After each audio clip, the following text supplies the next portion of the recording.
Bonjour, je vais vous présenter aujourd'hui notre MOOC ingénierie pédagogique. Donc, dans la une ou la première page, nous avons le teaser du MOOC, la vidéo teaser du MOOC. Au-dessous de cette vidéo, on trouve le message d'accueil, le contexte, les différentes compétences visées, les objectifs pédagogiques, les prérequis, le déroulement du cours qui est composé de quatre parties. Dans chaque partie, on trouve des chapitres, 5 ou 6 chapitres, avec des évaluations par pair et des quiz.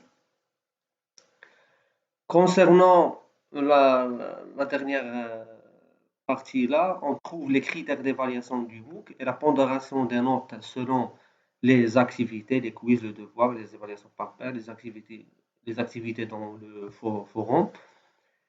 Bon, pour y accéder à notre cours, j'ai déposé le cours tout entier dans l'activité leçon qui s'appelle ingénierie pédagogique. En cliquant là, sur l'ingénierie pédagogique, pour y accéder.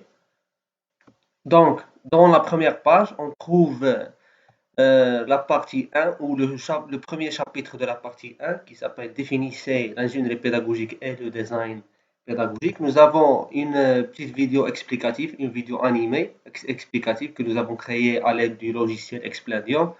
Nous avons un texte à lire, un schéma. Nous avons un document à consulter, un document PDF ici pour consulter et lire la définition de l'ingénierie pédagogique. Et à la fin, nous avons une activité dans le forum, en cliquant là, lien vers le forum ingénierie pédagogique, bon, pour participer à l'activité. Nous avons notre cours se compose de 28 pages. On les trouve là dans le menu de la leçon. 28 pages qui sont dans ce menu, réparties, les 28 pages réparties sur les 4 parties de notre cours.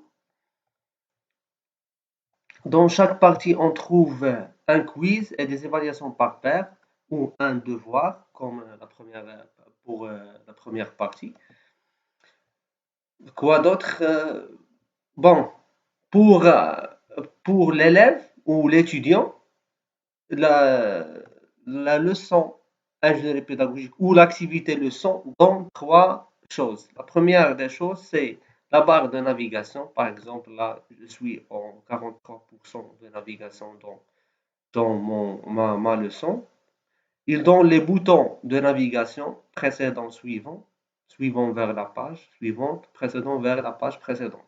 Et il donne aussi le menu de la leçon pour partir vers la deuxième page en cliquant soit sur suivant, soit en cliquant sur le titre de la page 2, là, pourquoi s'engager dans un projet d'ingénierie pédagogique. Par exemple, je veux accéder à une autre page, par exemple la page qui s'appelle Formuler des objectifs pédagogiques selon la taxonomie de Bloom, en cliquant là. Et on se trouve dans notre page. Premièrement, nous avons une vidéo créée à l'aide du logiciel Explainium, une vidéo explicative des objectifs pédagogiques selon la taxonomie de Bloom. Bonjour, son utilité Nous et la avons un texte à lire, un schéma, une image. Nous avons notre schéma de la méthode SMART. Donc, concernant les types des vidéos, nous avons créé trois types de vidéos. Le premier type, ce sont les vidéos animées. Par exemple, si on passe là vers découper le contenu et scénariser la formation, on trouve une petite vidéo démonstrative animée qui décrit ou qui explique le concept de la scénarisation pédagogique. Là, voilà. Qu'est-ce que c'est la scénarisation pédagogique? On peut définir le concepteur pour qu'il puisse correspondre les objectifs pédagogiques. Le scénario global vise à préciser les objectifs pédagogiques Nous avons le deuxième type, ce sont les vidéos tournées face aux caméras directement. Par exemple, le chapitre se familiariser avec le vocabulaire du design pédagogique. Nous avons cette vidéo tournée directement face aux caméras.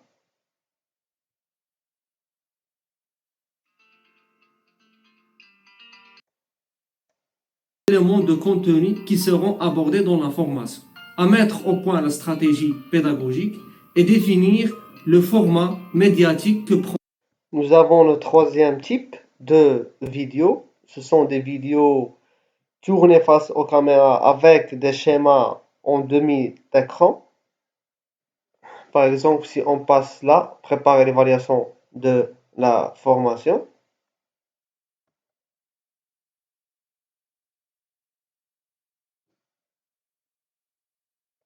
Nous avons cette vidéo, préparer l'évaluation de la formation, en expliquant c'est quoi l'évaluation et comment évaluer, quels sont les critères de l'évaluation. Je vous propose, à travers cette vidéo, évaluer une formation est quelque chose qui est toujours très difficile à appréhender, puisque les formateurs, ils vont évaluer, toujours passer à une évaluation et à des critères qui vont vous permettre de vérifier si vos apprenants ont compris tout ce qu'il y avait à faire pour pouvoir travailler dans leur pratique quotidienne. Concernant les autres activités, nous avons des présentations PowerPoint sous forme de fichier SCORM. Par exemple, découvrir l'implémentation et ses différentes étapes. Nous avons déposé ici une présentation SCORM. En cliquant sur le lien, l'implémentation, définition et étapes.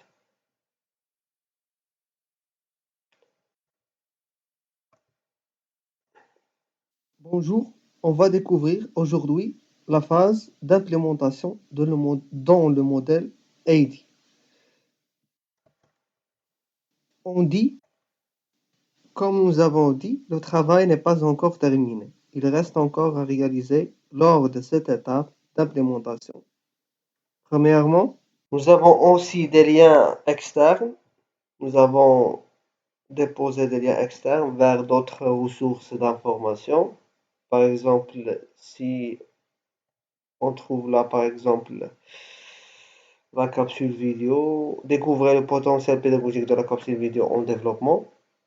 Après la vidéo démonstrative que nous avons créée, on trouve là, veuillez consulter le lien suivant pour mieux comprendre l'outil capsule vidéo. En cliquant ici, il va nous faire diriger vers un lien externe qui explique, qui définit la notion de la capsule pédagogique et comment la créer.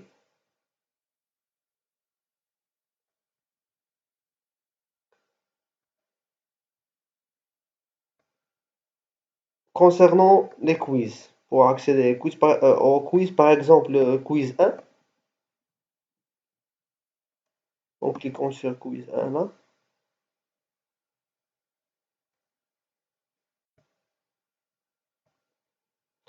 cliquez ici, quiz ici, le voilà,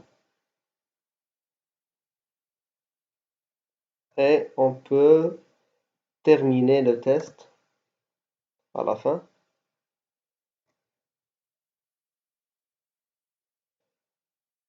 Concernant les évaluations par pair, on se trouve là par exemple, réaliser une analyse SWOT dans la deuxième partie.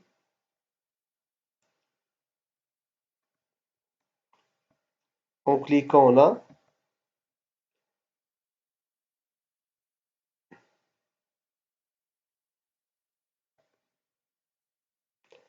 nous avons les instructions de la remise du travail, les consignes, le type du fichier à remettre. Donc, l'étudiant peut déposer son travail en cliquant sur là, ajouter un travail. pour déposer son travail. Et nous avons plusieurs activités, comme les activités au forum. En résumé, dans chaque partie ou dans chaque page de la leçon, on trouve des textes, des vidéos, des fichiers PDF, des représentations ou des présentations PowerPoint sous forme fichier SCORM, des quiz ou des évaluations par pair. Donc, le cours, comme j'ai dit, il se compose de 28 pages, comme vous le voyez dans le menu leçon. Il se compose de 28 pages. Il y a des pages de cours et des pages d'évaluation. Les pages d'évaluation se composent de deux types ou trois types, des quiz, devoirs ou des évaluations par pair. Et je vous remercie pour votre attention.